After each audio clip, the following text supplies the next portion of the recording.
Friends good morning and welcome back to my channel. तो बंधुरा आज के घड़ीते बाजे 12टा এবং আমি এখন শর্টসটা শুট করেছিলাম। তো আজ বিশাল গরম আছে আর শর্টসটা শুট করার জন্য একটুখানি সেজেছি, দেখো লিপস্টিক পরে আছি। তো শুধুমাত্র শর্ট শুট করার জন্য, আর অন্য কোনো কারণে না। তো গরমে কিছু পরতে খুব গরম লাগে, মুখে কিছু লাগাইনি, শুধু লিপস্টিকটাই পরেছি, একটু হালকা হালকা কাজল লাগিয়েছি, ব্যাস আর কিছু না।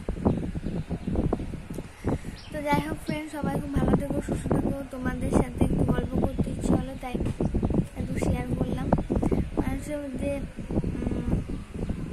আমার বিষয় হচ্ছে আজকে ওয়েদারটা প্রচণ্ড গরম, এরকম গরম ওয়েদারে এখন থাকবে। সবাই খুব সাবধানে থেকো, সুস্থ থেকো। আবার নাকি ডেঙ্গির নতুন কি আসছে, ডেঙ্গির নতুন একটা ভাইরাস নাকি আসছে, সেটা মানে সব চিকিৎসকরা বলছেন। দেখা যাক আরও কত কিছু আসে, কারণ একটার পর একটা এসেই যাচ্ছে, বিশেষ করে গ্রীষ্মকালে বেশি। সবাই খুব সাবধানে থেকো, সুস্থ থেকো। আর আমার একটু